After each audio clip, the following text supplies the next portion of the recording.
So if we actually wanted to reach kids all 3 years and build that full library, we needed to go full scale across the city, basically. That is Umbrex member Kevin Terrell, a McKinsey alum and independent consultant based in Minneapolis St Paul. In addition to his consulting work, Kevin is the co-founder of Start Reading Now. Kevin read an article on how lower income students tend to lose ground academically over the summer.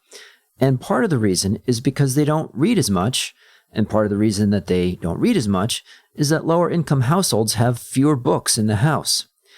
In this episode, Kevin shares the story of what he did next. To learn more about Kevin's nonprofit, visit startreadingnow.org. And to learn more about Kevin's consulting work, visit katanaconsulting.com, and that Katana is spelled Katana, consulting.com. I hope you'll consider signing up for the weekly Unleashed email. I'll send you a transcript of each episode, book recommendations, and consulting tips. And you can sign up by visiting umbrex.com and clicking on the Unleashed tab. Hello, Kevin. It is great to have you on the show. Yeah, thanks. It's great to be here, Will. Kevin, you started an organization, Start Reading Now. Tell us how Start Reading Now got started. Yeah, curiously, it actually spun out of a bit of my McKinsey experience in that when I left the firm, got a few months to figure out what I wanted to do with my life. And I spent those months looking at the question of state government accountability. So I'm actually a poli-sci major back in the day.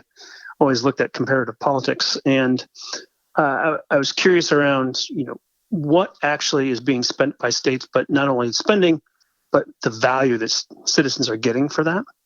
And I built a framework around that called healthy, wealthy, smart, and safe.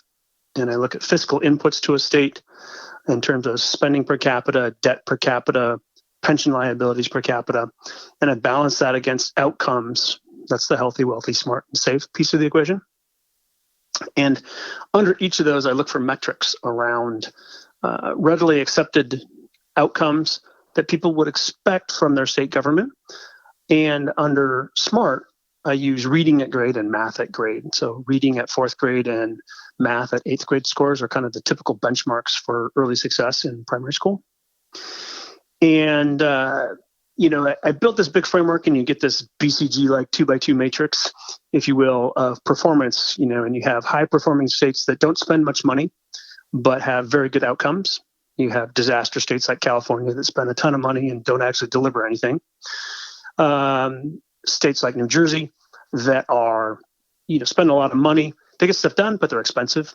And states like Texas that don't really do much, but they don't cost you anything. Anyway, so I did all that. And then I thought, wow, who cares? Me and my 4 poli-sci buddies will actually find this interesting, but what do I do with this? And what would anyone else want to do with this? And so I started taking a look at the idea of, can I find interventions that citizens could take on their own to drive change in their community? And I started looking under each of those healthy, wealthy, smart, and safe pieces of the equation. And I came across some research from a guy who was at Florida, Northern Florida University, I think at the time. He's now at Tennessee, Richard Allington. And he had done a bunch of research around summer setback and the achievement gap. And specifically, a big part of the achievement gap comes about over the summer when poor kids fall behind. And wealthier kids tend to stay even or actually even learn over the summer. And so by 4th grade, typically poorer kids are actually already about a grade behind their wealthier peers. And as I said, it comes about over the summer. And basically he hypothesized from looking at the literature and other studies that have been done that a big piece of that was because kids weren't learning over the summer. And the reason they weren't learning is because they're not reading. And the reason they're not reading is because on average, and you'll see data vary on this, but on average in the data that he was looking at, low-income kids have under 1 book in the home. So the reason they're not learning is because they're not reading. And the reason they're not reading is because they literally have nothing to read. And so what he hypothesized was that if you got kids the right number of books at the right time of life for the right duration of time, you could possibly affect reading scores and thus help close the achievement gap.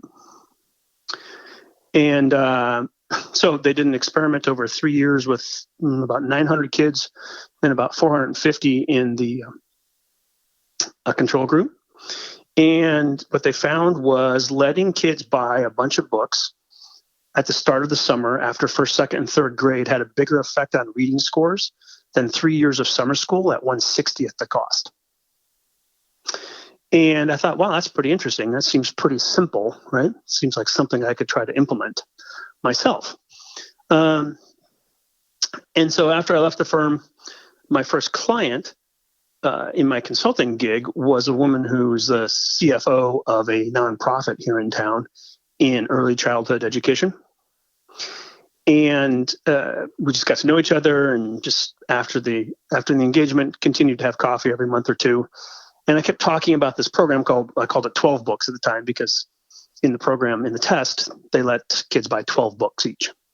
So I called it 12 books. And one day she came to me and said, hey, I'm working on this personal development opportunity, and I need to do something in the community. Could I do something with 12 books? And I said, sure. I didn't necessarily expect her to come back with anything immediately.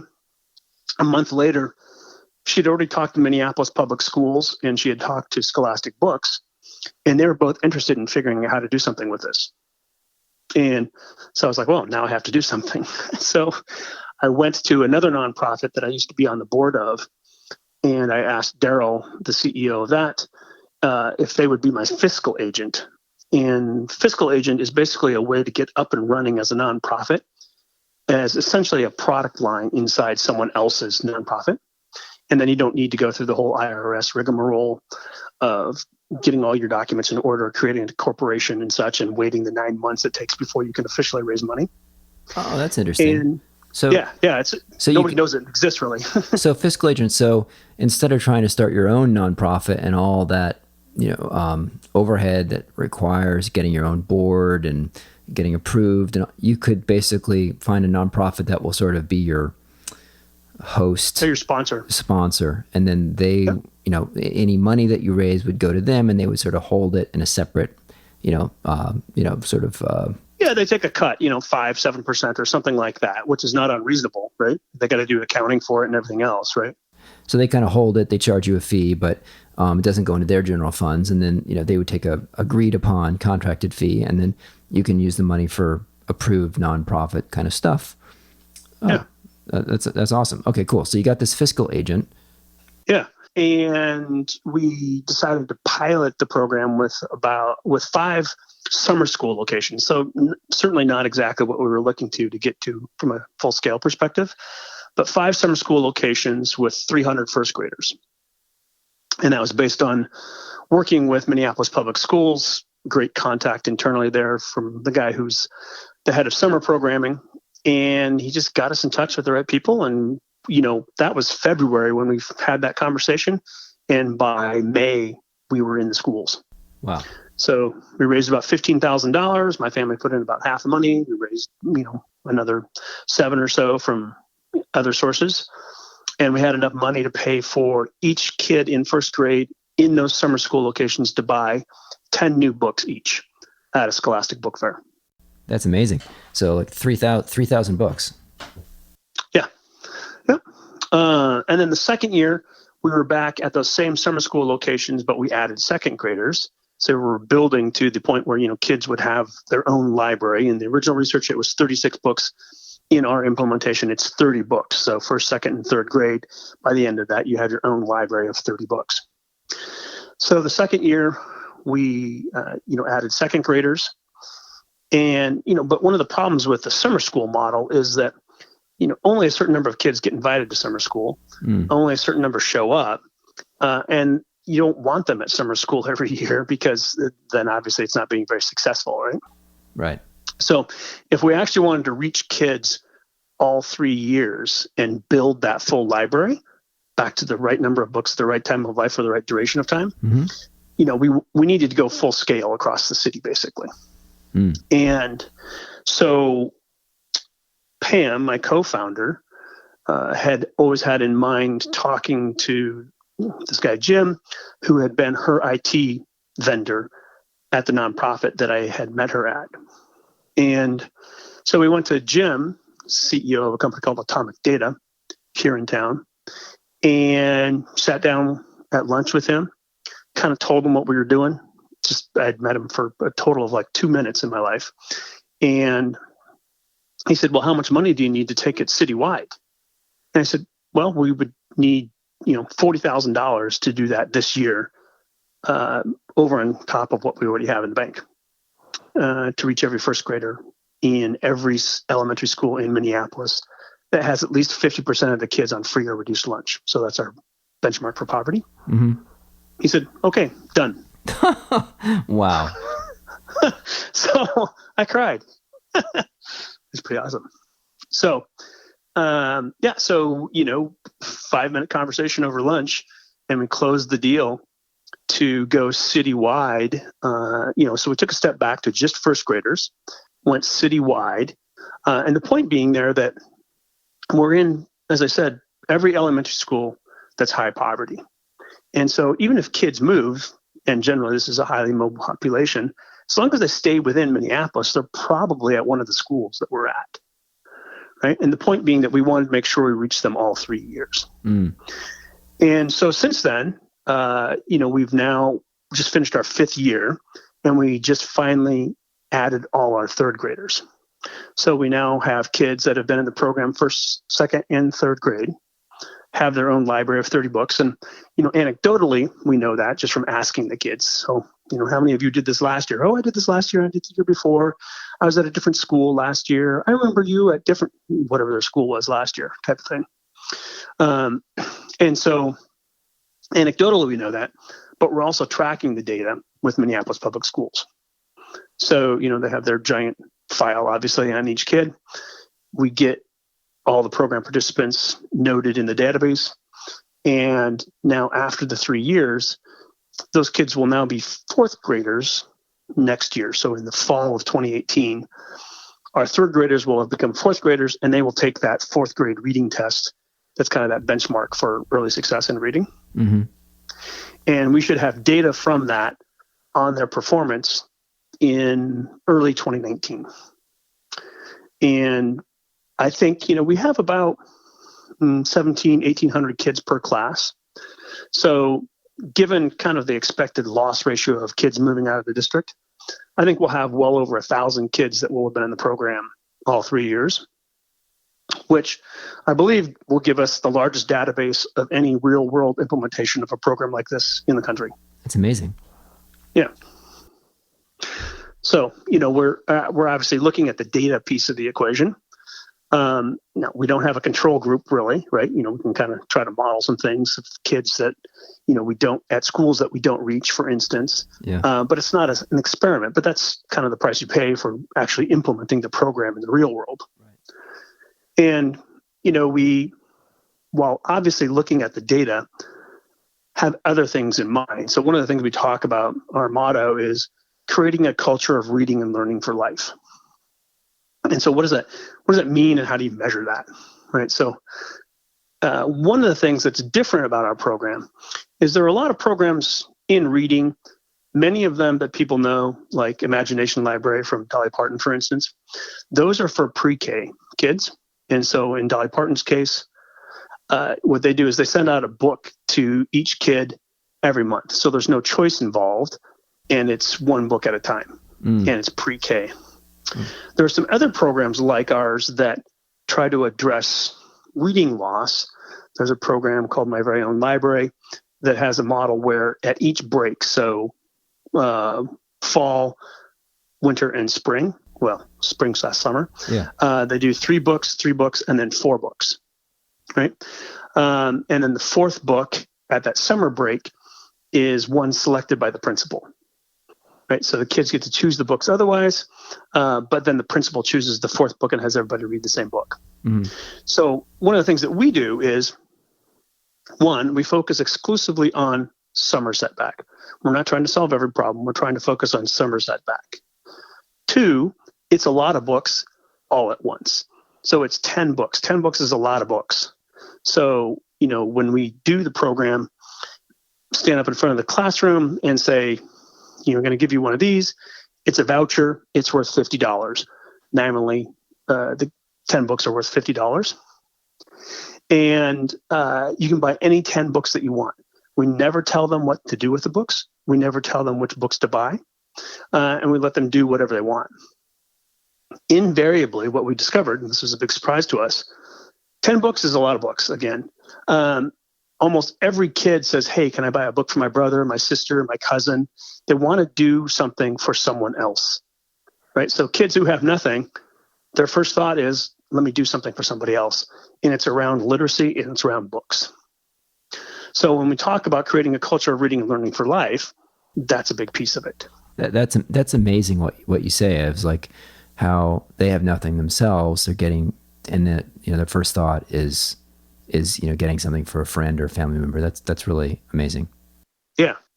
And as I've talked to other cities that are interested in bringing our program to their city now, they react to that very interesting because they say, well, actually, we do this other program that does 334, and we actually have to tell kids not to buy books for somebody else because it's only 3 books and we want them to have books for themselves. I said, well, I don't have that problem. Right?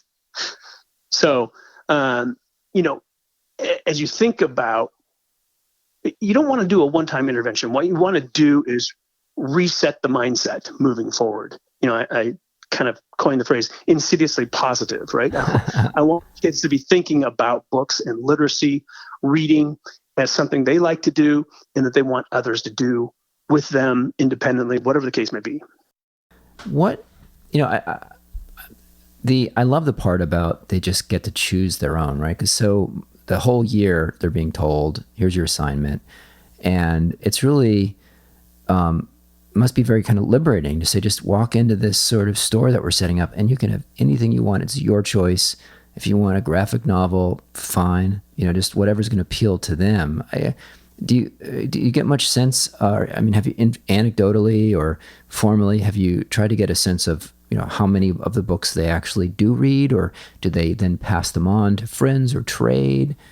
Yeah. So, we'd like to measure that and we're trying to get there and I can talk about that. But, I asked the kids, did you read your books last year? Yeah. I read them all. Do you still have them? Yeah, I still have them in my backpack and et cetera, right? So anecdotally, there's certainly a strong piece to that. Now, moving forward, what we want to do is measure some of that. And so, today we give them a backpack, we give them a pen, we give them stickers and the 10 books. So we give them a lot of stuff already, right? And so now that we're really on the radar screen of the public school system here, what I want to do is try to introduce something like a book journal with the kids. So that, think 10 pages, 10 books, did you read why'd you pick this book? What'd you like about it? What was your favorite character? That sort of thing. And use that to really get some, I'll call it hard data back on, what kids are doing with the books with their friends and family. Did you gift the book to anyone? That sort of thing. Right. And I think that'll give us some really good insight on what kids are doing. And I think they are sharing the books. And we know, as I said, that almost every kid is buying a book for somebody else. A couple of anecdotal stories again about this whole culture piece and what kids do with the books. Favorite story, had a kid a couple of years ago, comes back up after he bought his 10 books. He said, hey, can I exchange this book? I said, sure. What's up? He said, well, I bought a book for my cousin, but she's never owned a book and it's not fair. She only gets one. Okay. Yes, you can exchange that book, right? Kind of a crazy end of the spectrum. I had a kid one year, he bought 10 of the same book. And this gets back to, we never tell kids what to do. It's all about choice. Yeah. Right? And making decisions yourself. And I said, hey, why'd you want to buy 10 of the same book? He said, I want to have a book club. I want everybody in my family to read the same book. Oh, that's amazing. Right. And so my push on that is, I don't know if I would make that decision, but you know what? The success of this program is going to be when in 20 years, that kid is some internet 4.0 entrepreneur and he's got a holographic book club that he's designing and he's going to make tons of money off of, and he's going to remember the day that he bought 10 books. Yeah. What a story for him as well. Now, some people might say, well, okay, there actually is this method that every city has right now where kids can get free books. It's called a library. What's the reality about that? I mean, anyone can go to a library, but it sounds like, people, might not be. How do you address people who ask you that question? Yeah, so ownership is very different than borrowing, right? So, one of the things, invariably, there's a kid in one of the classes who asks, well, when do I have to return the books? Right? Like the notion of being able to choose your own books and own them and keep them is just foreign to them, right? So, that in and of itself is of great value.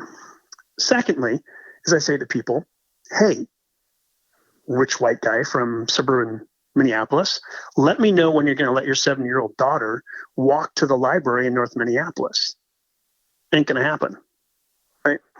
And third, reporter that did a story on us last year, she called me up about 2 weeks later and she said, I kind of wondered about your program, but this weekend, my son needed to do a book report as one of his homework assignments for Monday.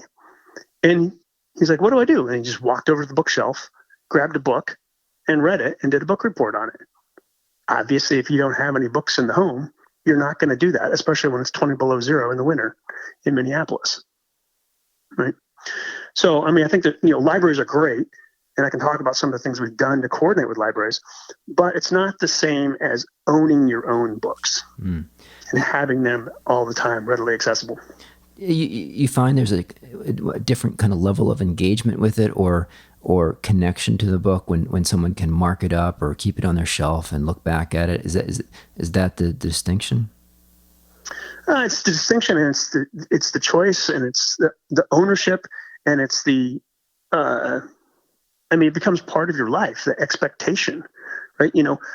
The 30 books on your bookshelf, in your book bag, whatever, staring at you every day, reminds you about books, reminds you about reading, as opposed to, it's this thing that's often, a mile away. Yeah. Talk to me about how your consulting background, how you've kind of brought in lessons to building this nonprofit effort. Yeah. So my counterpart, Pam, co-founder, she was Anderson Accenture consultant back in the day. So we're both consultants, if you will. And we don't view this as a opportunity to make money. We put something like 95% of program costs directly to books and such, right? Until this last year, we didn't have anybody working for us at all. We just did this completely on our own as volunteers. So we have super lean operation. So everything needs to be ticked and tied so that volunteers can execute it.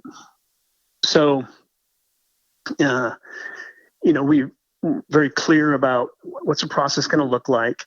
How do we make sure we get everything in the hands of the volunteers in a way that's readily explained? This last year, as we expanded, or 2 years ago, as we expanded to 30 school locations instead of 5, we're like, this is not sustainable. We can't continue to do this with spreadsheets. So last year, what we did is we actually were the first to integrate Sign Up Genius, which is a volunteer registration tool, with Nation Builder, the CRM tool. It's primarily used for politics, but they have a nonprofit component to it as well. So we built our website on Nation Builder, integrate the Sign Up Genius tool so we can just quickly create all the signups at each school by the times that we need them. So 200 different volunteer slots over 30 schools over 9 days, automatically set all that up, have it port directly to our CRM tool, and use that to then communicate with volunteers. So, I'm not a tech consultant really, but I typically touch technology in most of my engagements in some way, whether it's extracting data, looking at systems and understanding, what needs to happen in order for this to talk to that type of thing. So a lot of those lessons, certainly we've applied in this case. And as I've talked to, again, other cities that are interested in our program, I tell them that we've done that. And I'm like, well, how'd you get that done? Right? Because they're used to, I would say, talking to technology consultants spending a bunch of money and time and then not getting what they want. Right. So, we just kind of walked through that process pretty quickly on our own with, one part-time person taking the lead on it. But now that allows us to, as we think about expanding or getting interest from other cities, part of our product offering, if you will, is we've got this process kind of baked in terms of a deal with Scholastic, all the other components in terms of not books, but backpacks, pens, stickers and such, the letters to parents, all those things. And now we actually have an IT platform that can readily be startreadingnow.org/yourcity with your own dedicated website, your own dedicated piece of the CRM tool with your own management rights, et cetera. So, we can easily sell that. And we're like 50% to 100%, not 50, we're half the price, a third to half the price of other book programs like ours. That's amazing in terms of the actual cost per book to the kid. Yep. Yeah. Wow. And part of that's just A, we've got a good process, and B, we're not looking to build I'm not looking to make, $300,000 a year running this thing. Mm-hmm. Right? Yeah. So, and it sounds like you've also been super thoughtful about, measuring the impact and collecting data and, figuring out, how we're going to have metrics and KPIs on this so that you can, demonstrate the value of the intervention. Yeah. And I think certainly in the nonprofit world today, funders are looking more and more for outcomes, and they need to see that what they're doing is having an impact. And, an interesting part of that for us is people immediately reveal whether they're going to support us or not when we talk to funding organizations, because some people immediately get how simple our program is, how 80-20 it is in terms of addressing a key problem that it's not everything, but it's a very key problem that's simple and inexpensive to do. Other people immediately focus on how simple it is in a bad way. That, we're not doing this, and this, and coordinating all these things together all at once and turning it into this, I'll call it giant regression model of how do you drive impact on a kid's life. Right. Trying to do solve everything. Right. And I had a discussion last year with a big foundation here in town, and they had been running a series of, I'll call it like 10-factor interventions at 4 different locations across the Twin Cities with about 150 kids. And they abandoned it after about a year and a half because so many kids moved that they were no longer in the program, and their N became essentially 0. On, as soon as you start cutting the data, you got nothing. Yeah. Right. And so they just kind of gave up. And, what we do is we very intentionally said we want to get to scale. We want to reach kids all 3 years because it's the right number of books at the right time of life for the right duration of time. Right? It's not one book, 1 year. I want a sustained perspective for these kids of picking out and owning books and reading them. Right. And so, we focus very specifically on Minneapolis. We've gotten that down in a very holistic way. And now we'll, try to stamp it out across different cities. Talk to me about how you balance your consulting work with this nonprofit effort, and tell us a little bit about the types of consulting projects that you do. Yeah, so obviously the independent consulting route is a great way to go if you need to take basically, May off. You can kind of plan for that.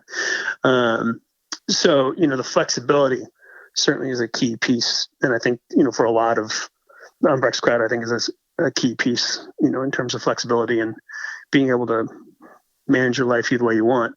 A lot of my clients are in the healthcare space, generally, almost always in the go-to-market front end of the business. So new markets, new products, new customers, almost always in the healthcare space, not always, some education as well. And as I alluded to before, oftentimes some sort of technology angle to it. Not that I'm, implementing programs, but, taking a look at, here's 3 different databases. that have different data sources that never have been integrated in a way that tell us something useful about that go-to-market strategy piece. So who's actually buying which products at what price from me today, and what's my cost structure to do that, and how do I prioritize what I should be doing in terms of raising price, lowering price, getting rid of customers, adding customers, et cetera. Right. So in that case, I'm not the IT guy, but I know enough about the IT systems to know how to pull data and integrate that in a useful way that then drives the strategy question. Got it. Do you have any routines, Kevin, morning routines or any kind of productivity routines throughout the day that you've been doing for a while or even recently adopted that really have worked for you?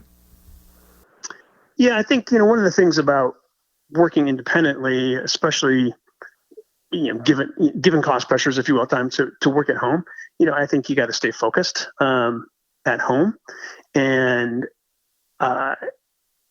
part of that actually then is when I have the opportunity to go to the clients, like if it's a local client, I make myself go to the local client, right? It's easy to just sit at home at times and keep cranking away, but going actually into the client and just interacting. So just this week I was out in Salt Lake, didn't need to be there per se, but getting out there and interacting with the client, I think moved the ball 3 times faster, right? And then gives me the opportunity when I'm back here to accelerate things in more that private thinking space. Mm-hmm. Mm-hmm.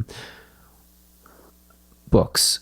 What are some of the books? There's so much part of your life now. What are some books that you have most often gifted or that have meant a lot to you? Yeah, so my favorite fiction author rather, is probably Murakami, Haruki Murakami, Japanese author. So kind of a writer of, I'll call it fantasy fiction. But he also has some nonfiction works as well around, for instance, the Japanese terrorist group that nerve gassed people back in the 90s. But I really like his style. From a, I guess, deeper thinking perspective, I always tell people, read anything from Hayek, right? So Friedrich Hayek. And there's actually a bit of a connection there to Start Reading Now, in that certainly, Hayek's perspective on the world is devolution of power is the key to success. And the notion of centralizing power is kind of the root of things going awry in society. And so what I talk about relative to Start Reading Now is that devolution of power all the way down to the kid level, right? Making the decisions about what books do you want to read and why, and what do you want to do with those books, right? It seems like a small thing, but building confidence in kids to do that. Several years ago, I had a kid, he wanted to buy this one book, but he's looking at it, and I said, what's going on? And he said, well, I want this book, but I think it's too hard for me, right? And so it was a chapter book. And so, I spent time with him for like 5 minutes, a man he's never met, having a conversation with him around, is this the right book for you? Do you have somebody who can help you read this? If not, let's go talk to your teacher and see what she says, and have this conversation over 5 minutes. And the notion that someone sitting in an office is going to mandate book number 4 for the summer reading program for this kid is the right book and do that across the board for everyone is ridiculous, right? And Hayek talks about not devolution of power per se, but that's the essence of much of what he talks about. So back to my politics side, Road to Serfdom is probably the go-to book from him, but numerous others as well. So Kevin, people can find your nonprofit at startreadingnow.org. Right. If people want to get in touch with you for your consulting side, what's the best way to reach you? Yeah, so my consulting business is Katana Consulting, as in the samurai sword, Katana. That's just katanaconsulting.com.